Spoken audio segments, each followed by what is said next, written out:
Tribal മിഷനിലേക്ക് സ്വാഗതം. ഇന്നത്തെ ഞങ്ങളുടെ യാത്ര മൂഴിയാർ സായിപ്പൻകുടി ആദിവാസി ഗ്രാമത്തിലേക്കാണ്. എൻ്റെ കൂടെയുള്ളത് വിവിധ ആദിവാസി ഉന്നതികളിലുള്ള എൻ്റെ സഹോദരന്മാരാണ്. അവരോടൊപ്പം വനത്തിലൂടെ എത്ര ദൂരം യാത്ര ചെയ്താലും ഭയം ലേശം പോലും തോന്നുകയില്ല. ആങ്ങമൂഴിയിൽ നിന്നും 18 കിലോമീറ്റർ കൊടും വനത്തിലൂടെ, അതായത് ഗവിക്ക് പോകുന്ന റൂട്ടിൽ യാത്ര ചെയ്താൽ മൂഴിയാർ ഡാമിൽ എത്തിച്ചേരാൻ കഴിയുന്നതാണ്. മൂഴിയാർ പവർ സ്റ്റേഷൻ്റെ പഴയ ക്വാർട്ടേഴ്സുകളിലും KSEBയുടെ ഭൂമിയിലും പരിസര പ്രദേശത്തെ വനങ്ങളിലുമായി താമസിക്കുന്ന 40ഓളം മലമ്പണ്ടാരം വിഭാഗത്തിൽപ്പെട്ട ആദിവാസി കുടുംബങ്ങൾ ഉൾപ്പെടുന്നതാണ് മൂഴിയാർ സായിപ്പൻകുടി ആദിവാസി ഗ്രാമം. പുറം ലോകവുമായി യാതൊരു ബന്ധവുമില്ലാതെ വനത്തെ മാത്രം ആശ്രയിച്ച് ജീവിച്ചു വരുന്ന ഇവരുടെ ജീവിതം ദുരിതപൂർണമാണ്.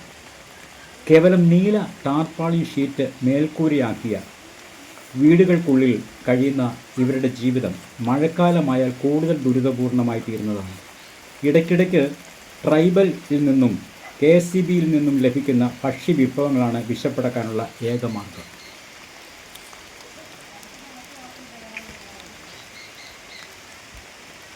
അങ്ങനെ ഇത് ഡാമിൻ്റെ പരിസര പ്രദേശത്തുള്ള വീടുകളാണ് നമ്മളിപ്പോൾ കാണുന്നത്.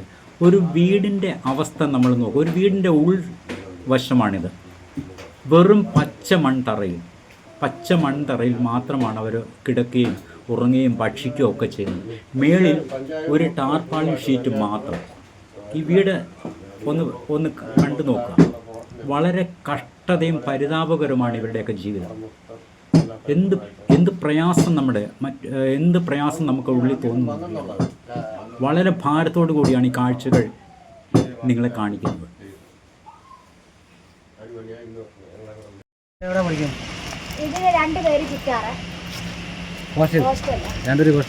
ഹോസ്റ്റലാണോ പഠിക്കുന്നത്?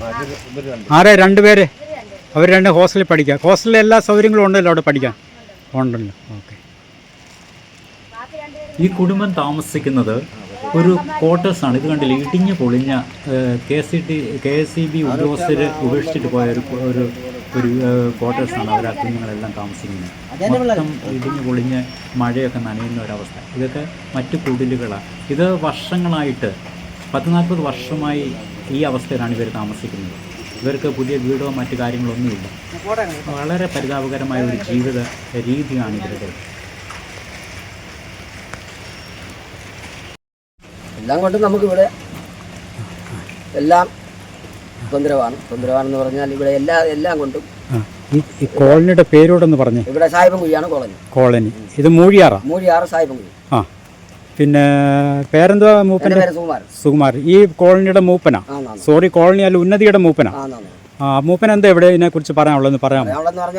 എല്ലാം കൊണ്ടും നമുക്ക് ബുദ്ധിമുട്ടാണ്.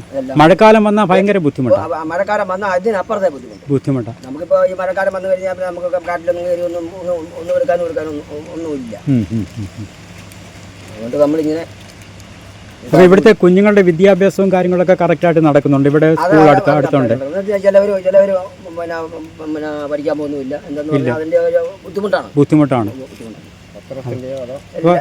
കുഞ്ഞുങ്ങൾക്ക് വസ്ത്രമുണ്ട്, ഭക്ഷണത്തിന്റെ കാര്യത്തിനൊക്കെ ബുദ്ധിമുട്ടുണ്ട്.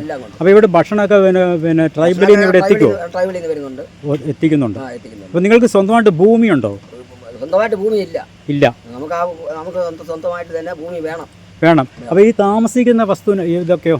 ഇതൊക്കെ എന്ന് പറഞ്ഞാൽ അത് ബോർഡില്ല. ഇലക്ട്രിസിറ്റി ബോർഡിന്റെ. ഓ, ശരി. നമുക്ക് പിന്നെ താഴെ ഡാമിന് അടിവശമാണ്.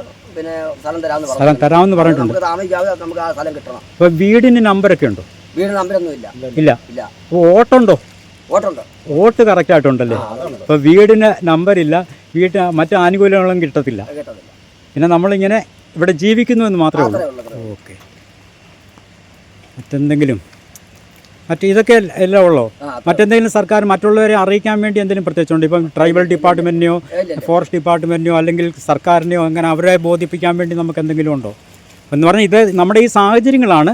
ഇത് സർക്കാർ കണ്ടിട്ട് നമുക്ക് വേണ്ട സഹായം ചെയ്യണം, അത്രേ ഉള്ളൂ. അതെ, ഓക്കെ. ഇതാണ് ഇവിടുത്തെ അവസ്ഥ. അതെ, ഇത് ഗവി റൂട്ടാണ്. ഗവിക്ക് പോകുന്ന വളരെ അനേകം ജനങ്ങൾ ഓരോ ദിവസവും ഉല്ലാസത്തിന് വേണ്ടി, സന്തോഷത്തിന് വേണ്ടി ഈ റൂട്ടിലൂടെയാണ് ഗവി പ്രകൃതി സൗന്ദര്യം ആസ്വദിക്കുന്നതിന് വേണ്ടി, വനം എന്താണെന്ന് അറിയുന്നതിന് വേണ്ടി, യാത്രയിൽ സന്തോഷം കണ്ടെത്തുന്നതിന് വേണ്ടി ഈ റൂട്ടിലൂടെയാണ് യാത്ര ചെയ്യുന്നത്. പക്ഷേ ഇങ്ങനെ കുറേ ജനങ്ങൾ ഈ മേഖലയിലുണ്ടെന്ന് അവർക്കറിയാമോ ഇല്ലയോ എന്ന് അറിയില്ല. നമ്മൾ കൂടുതൽ സന്തോഷം കണ്ടുമ്പോൾ സന്തോഷമില്ലാതെ ബുദ്ധിമുട്ടുകളും പ്രയാസങ്ങളും നിരാശയും അനുഭവിച്ച് ഒരു വിഭാഗം ജനം, നമ്മളെപ്പോലെ സഹജീവികൾ, നമ്മുടെ സഹജീവികൾ ഈ പല മേഖലകളിലും ഒറ്റപ്പെട്ട് ജീവിക്കുന്നുണ്ടെന്ന കാര്യം നമ്മൾ മറന്നു പോകുന്നു.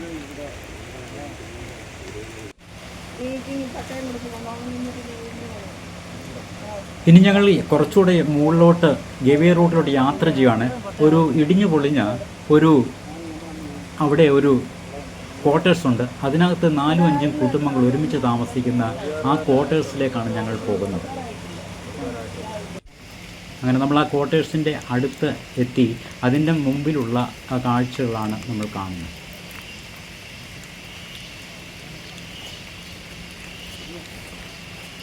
ക്വാർട്ടേഴ്സിലുള്ള വഴിയാണ്. ഞങ്ങളെ ക്വാർട്ടേഴ്സിലേക്ക് പോകാൻ പോവുകയാണ്.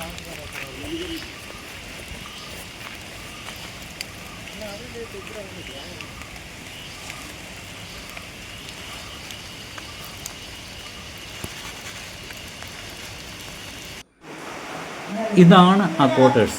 കാരണം ഇലക്ട്രിസിറ്റി ബോർഡ് ഉപേക്ഷിച്ചിട്ട് പോയാൽ, പണ്ട് അവർ താമസത്തിനും മറ്റാവശ്യങ്ങൾക്കും വേണ്ടി ഉപയോഗിച്ചിരുന്ന ഉപേക്ഷിച്ച് പോയ തകർന്നടിയപ്പെട്ട ഒരു ക്വാർട്ടേഴ്സാണിത്. ഇതിനകത്ത്, ഈ ക്വാർട്ടേഴ്സിനകത്ത് 4-ൽ പരം കുടുംബങ്ങൾ ഇടയ്ക്ക് ഇത് വെച്ച് തിരിച്ചിട്ട്, പലക വെച്ച് തിരിച്ചിട്ട്, പൊട്ടിയ ആസ്പെറ്റോസും മറ്റ് ഷീറ്റൊക്കെ വെച്ച് തിരിച്ചിട്ട് അതിനകത്താണ് അന്തി ഉറങ്ങുകയും ഭക്ഷണം വെക്കുന്നതും കിടക്കുന്നതും ഒക്കെ. ആ ക്വാർട്ടേഴ്സിൻ്റെ സ്ഥിതി തന്നെ നമ്മൾ സൈഡിലൊക്കെ അവിടെ വാതിലുകളോ ജനലുകളൊന്നുമില്ല. ജനലുകൾ ഉണ്ടെങ്കിലും ജനൽ അടയ്ക്കാനുള്ള സൗകര്യങ്ങളൊന്നുമില്ല. വെറും കാടിനുള്ളിലുള്ള ഒരു ക്വാർട്ടേഴ്സ്, ഉപേക്ഷിച്ച് പോയ ഒരു ക്വാർട്ടേഴ്സ്. അതാണ് ഇത്.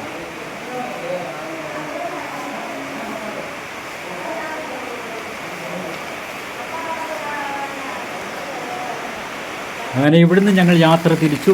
പമ്പ് സെറ്റ് കടന്നു പോകുന്ന, വലിയ പൈപ്പ് കടന്നു പോകുന്ന, ഇറിഗേഷൻ ഡിപ്പാർട്ട്മെൻറ്റ്, അതായത് KSEBിയുടെ വലിയ പൈപ്പ് കടന്നു പോകുന്ന ആ മേഖല. അതിൻ്റെ അടുത്തായിട്ട് 2 ഭവനങ്ങളുണ്ട്. അതാണ് ഈ ഭവന. അതിൻ്റെ അടുത്ത് ഭയങ്കര മഴ പെയ്തുകൊണ്ടിരിക്കുന്നു. ഇറങ്ങിയ സമയം തൊട്ട് ഇപ്പോഴും മഴ പെയ്തുകൊണ്ടിരിക്കുകയാണ്. വലിയ മഴ പെയ്തുകൊണ്ടിരിക്കുകയാണ്. ഇതാണ് ആ പമ്പ് കടന്നു പോകുന്ന, ആ പൈപ്പ് കടന്നു പോകുന്ന സ്ഥലമാണ്.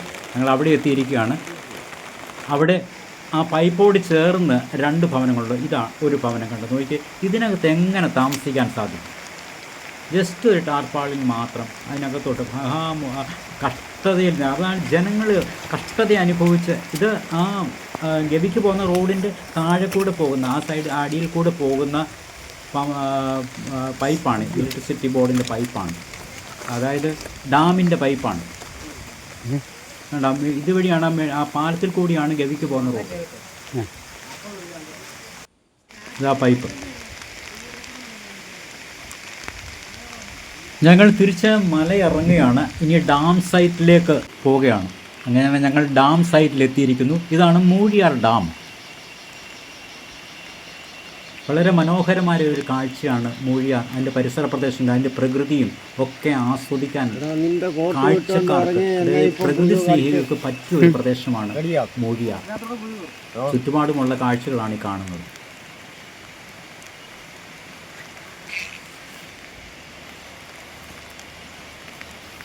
ഇപ്പോഴും മഴ പെയ്തുകൊണ്ടിരിക്കുകയാണ്.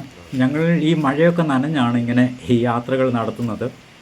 പലരും ഞങ്ങളെ വിമർശിക്കുന്നുണ്ടാവാം, പലരും ഞങ്ങളെ ചോദ്യം ചെയ്യുന്നുണ്ടാവാം, കുറ്റം പറയുന്നുണ്ടാവും. എങ്കിലും ഞങ്ങൾ ഞങ്ങളുടെ ജോലി ഇങ്ങനെ ചെയ്തുകൊണ്ടേയിരിക്കും. ആരൊക്കെ എന്തൊക്കെ പറഞ്ഞാലും ഞങ്ങൾ ചെയ്യേണ്ടത് ചെയ്തുകൊണ്ടേയിരിക്കും. ഇതാണ് മൂഴിയാർ ഡാമിൻ്റെ. ഈ വീഡിയോ ഇഷ്ടപ്പെട്ടെങ്കിൽ ഞങ്ങളെ സപ്പോർട്ട് ചെയ്യുക.